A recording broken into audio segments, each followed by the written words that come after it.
lagi di ngos-ngosan, ngopini santai bareng Mbak Yus. Dari ide dibuatnya Presidential Club, kok yang memberi respon positif dan segera Pak Jokowi ya? Sorry agak belibet. Mbak Yus kita dicuriga. Ojo-ojo memang iki ide dasare sing duwe Pak Presiden. Dan ide Presidential Club ini bermakna banyak hal bila direalisasikan. Bagi yang belum tahu, belum lama ini kan Pak Prabowo kabarnya pengen buat grup Presidential Club. Tentu isinya ya para mantan presiden dengan presiden sekarang. Bisa jadi ide itu memang bukan berasal dari dirinya, melainkan dari Pak Jokowi. Nah, berhubung sekarang Pak Menhan merasa kepala negara selalu punya kepentingan, dilontarkanlah ide ini ke publik. Dia butuh perspektif dari banyak pihak. Dan salah satunya seperti dari Mbak Yus. Sok penting banget aku ya.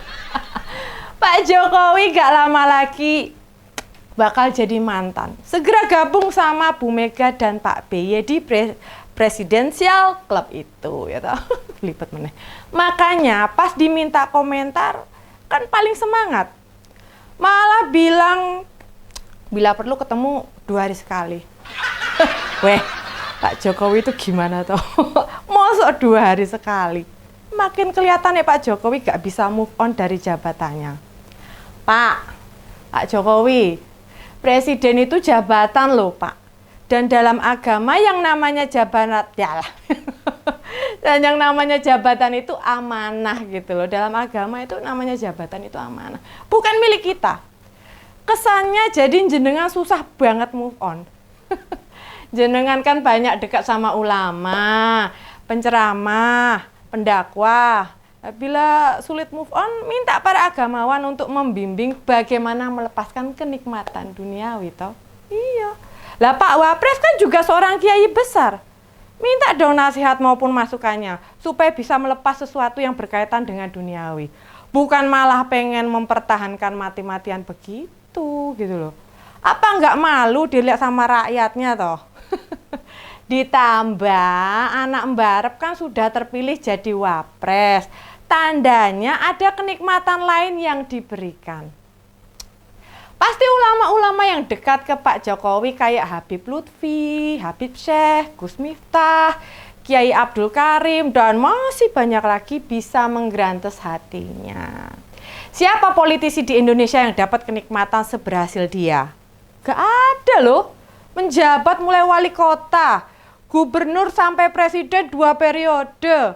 Itu belum anak Mbarep, dari wali kota jadi wapres. Menantu dari wali kota mau nyagup.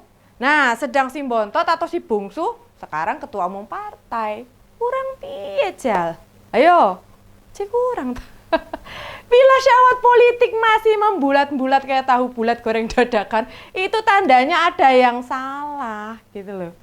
Njuk Mbak Yusi jadi mikir pula gitu loh.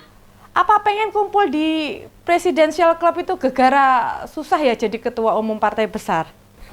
Makanya ganti ide gitu kan.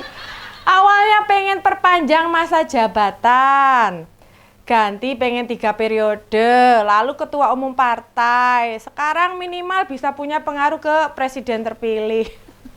Yalah, ndonyok ya bener-bener menggoda, melenakan dan membuat kita lupa. Keinginan ketemu 2 hari sekali dalam Presidential Club menandakan dirinya bisa ngatur-ngatur Pak Prabowo gitu. Kan sebagai presiden tahu kerjaan presiden itu banyak. Soalnya Indonesia itu negara besar. Wilayahnya luas dan yang diurus itu 270 juta rakyat. Nah, bila presiden mesti ada acara 2 hari sekali dengan para mantan presiden, anjuk kapan kerja ngurus rakyat gitu loh. Iya toh?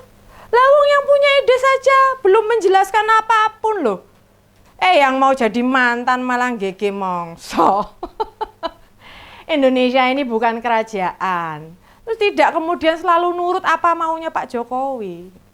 Ditambah presiden kelima, keenam, dan ketujuh itu kan manula semua.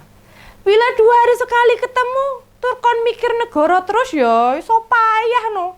Mana ada negara yang ada presidensial club lalu ketemu rutin. Jangankan 2 hari sekali, setahun sekali aja ya jarang gitu loh. Pada ke arisane emak-emak. Sementara di Indonesia kan setidaknya setahun sekali bertemu pada acara upacara 17-an di Istana Negara. Bikin perkumpulan-perkumpulan atau klub atau mungkin grup reunian sudah biasa dilakukan oleh orang-orang di lingkungan kita. Tapi kalau presiden bikin klub yang berisikan presiden sebelumnya, rasa-rasanya mau ini ya, sebelumnya yang nggak pernah ada gitu loh. Ide membentuk Presidential Club ini awal mula dilontarkan oleh juru bicara Prabowo, Bung Daniel Anzar Simanjuntak. Nah, kata Pak Prabowo, ingin para mantan presiden bisa tetap rutin bertemu dan berdiskusi tentang masalah-masalah strategis kebangsaan. Yo niatnya sih bagus, baik, dan ya lumayan penting. Tapi apakah bisa direalisasikan? Itu pertanyaannya. Harapannya perkumpulan itu bisa menunjukkan, jadi contoh bahwa pemimpin bangsa Indonesia itu kompak, rukun dan guyup. Nah, Mbak Yus bayangkan nanti ada grup WA beranggotakan Pak Prabowo, Pak BY, Pak Jokowi, dan Bu Mega. Mereka juga akan menggelar pertemuan-pertemuan untuk diskusi masalah kebangsaan, ya toh? Saya rasa publik juga masih ingat kalau hubungan mantan Presiden BY dengan mantan Presiden Bu Mega kurang harmonis.